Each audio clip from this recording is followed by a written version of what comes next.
I'm going to go over a little bit of targeting and hotkeys today.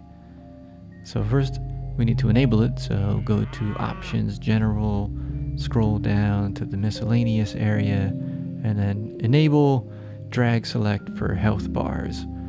So what this will allow us to do is use the mouse to quickly select and grab a bunch of enemy or friendly health bars.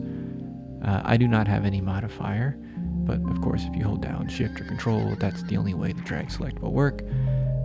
Humanoids only is really useful if you're primarily focusing on PvP. I like to have my starting position appear pretty much right next to my character. And then it is really good to have them anchored, because if they're not anchored, you're just going to have a bunch of floating bars and you have to individually move them all. So if you want to select a few, you can see the horse is just one and it appears there. But if you want to get like the cougar and all of them together, just do a big drag select and then they appear as an anchored group of health bars. The select humanoid only option is really useful if you're in a PvP situation and you want to grab a bunch of bars, but you also don't want to grab a bunch of animal and chicken bars.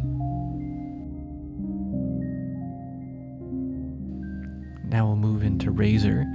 So open up Razor and go to the hotkeys tab and scroll all the way down to targeting, expand it, and then go to set last target. You want to set this to a key that's pretty easy to press because you might wind up using it quite a bit. So I will go over here and show an example of it. You have the cougar, you set it as your last target. The benefit of having it as a last target is that you can easily drop spells onto it or you can attack it. So next we'll make an attack last target. Mine's tilde. So the cougar is set as my last target, and I just press the tilde button and I start attacking it. Run over to the horse and set that as my last target and press the tilde button. There you go, and do the same thing with the cow. Set as my last target and attack it. So if you're running around in war mode and you're clicking a bunch of bars, you might wind up misclicking or falling off your horse. This is just a more controlled way to set who you want to attack and who you want to be your last target.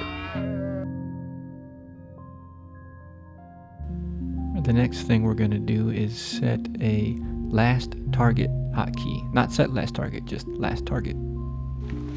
You'll be using this very often for spells, pretty much primarily spells.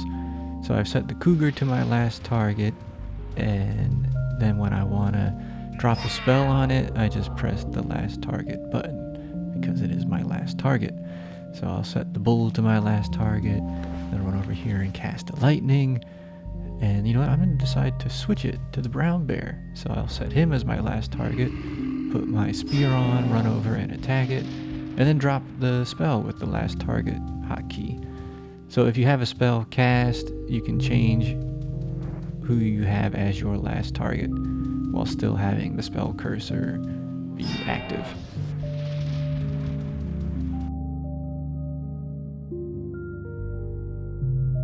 Next, we're going to go over all of the ways to cycle through targets. I use my mouse wheel for this, but other people might use buttons.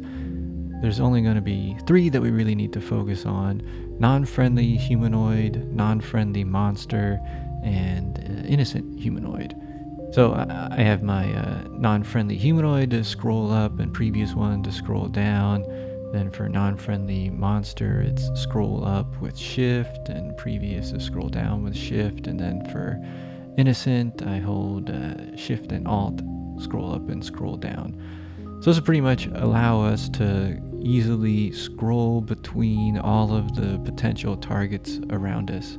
So there, I'm scrolling through non-friendly monster, next innocent, and then I run over here and just do non-friendly humanoid. So you can see you can easily choose your last target without having to set your last target.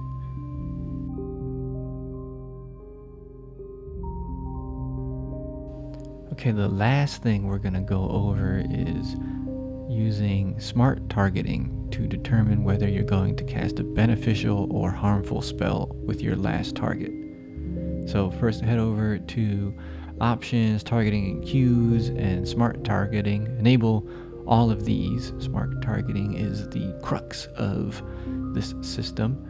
And then head over to your friends list and add a new friend group. I have one for guild, and then enable it, and then enable all of the ticks to the right. So you will treat new party members as friends and so forth. This will allow you to use next and previous friend to scroll through your friends.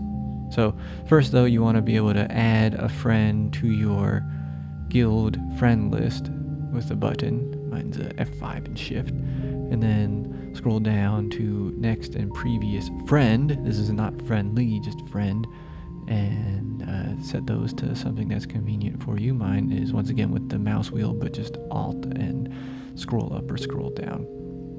So we'll head down here, and we can see we got two people, Hamilton and the Etten. I've set Hamilton as my friend. I've added him to my guild friend list. So boop boop, you can see I've set him as a friend, and then I will use just the normal scroll to set the Etten as my last harmful target, enemy target, and so I can use a spell and last target to drop on the Etten, and then I will cast a beneficial spell and press the same last target button, and it'll smartly choose Hamilton over the Etten because he is on my friends list. So I'll cast poison, last target, and it'll cast on the Etten, run back over to Hamilton. I'm not changing targets or anything. I've set them both as my beneficial and harmful target. So you can use the same last target button to smartly choose between beneficial and harmful spells. And likewise with that, it'll know what to attack. It'll attack only the harmful enemy last target. So with all of these set up, you should be able to easily cross heal your friends and cross attack your enemies and be in complete control of what you're doing and who you're attacking around you.